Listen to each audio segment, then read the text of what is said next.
Bonjour et bienvenue sur Allo Finance pour faire un point à la mi-séance après avoir ouvert dans le vert dans les premiers échanges et au-dessus des 3800 points. La bourse de Paris retombe en territoire négatif. Le feuilleton du relèvement du plafond de la dette américaine inquiète toujours les opérateurs alors que les discussions entre républicains et démocrates restent toujours au point mort. À la mi-séance, le CAC 40 cède 0,66% à 3787 points.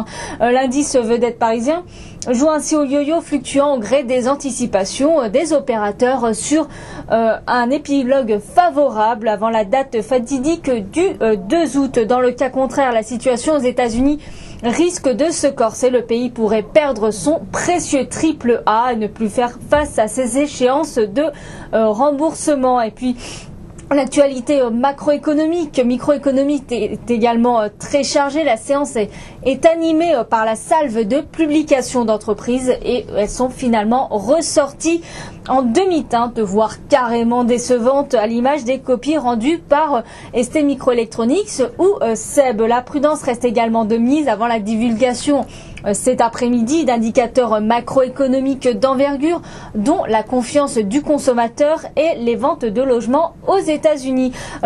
Sur les autres places européennes, le rouge est également tendance. Le DAX plie de 0,25% à 5907 points, tandis que le FTSE à Londres redonne 0,31% à 7326 points. Sur le front des valeurs, la star du jour est incontestablement TF1 qui flambe de 7,90% à 13,73 €. Le titre du groupe français de médias affiche ainsi la plus forte hausse du SBF 120, soutenu par des comptes semestriel en grande forme. Dans son sillage, le titre Métropole Télévision, soit M6, s'adjuge 0,56% à 15,71 €. Pernod Ricard gagne 0,69% à 69,97 €, dopé par une note de Goldman Sachs qui vient de rentrer le titre dans sa liste dans des valeurs européennes les plus recommandées et par la même occasion a rehaussé son objectif de cours pour le passer à 94 € contre 90 auparavant. Toujours au chapitre des recommandations d'analystes,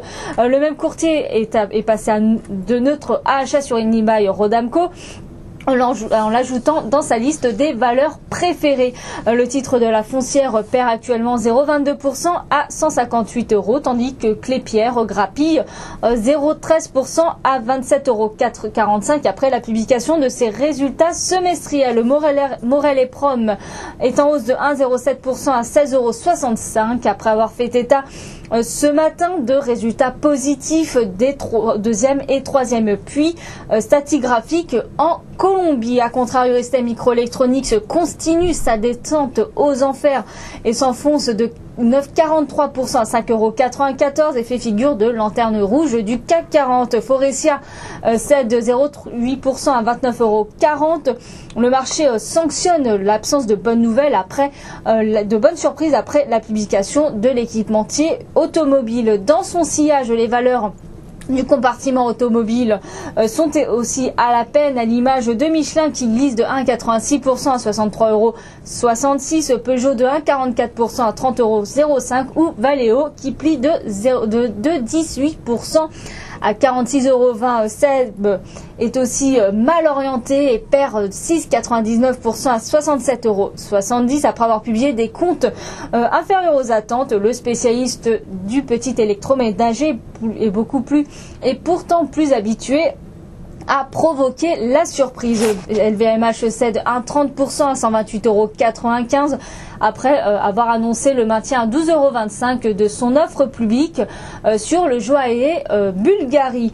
À noter que le groupe de luxe publiera après la clôture ses comptes semestriels. Enfin, Févelé transport des rails de 5,01% à 61,80 €. Le groupe a vu son chiffre d'affaires trimestriel fondre de 16,5% à 169,3 millions d'euros au titre de son premier trimestre 2011-2012. À la lumière de ces ventes de mauvaise facture, le courtier SG Cross Asset Research a dégradé le titre de conservé à vendre. Et puis sur le marché des changes, l'euro reste toujours bien orienté face au billet vert et gagne 0,88% à 1,4480, profitant toujours de l'incertitude planant autour sur le dossier de la dette américaine. La monnaie unique européenne suit le même chemin face au yen et progresse de 0,41% à 113,02, tandis que le billet vert 0,24%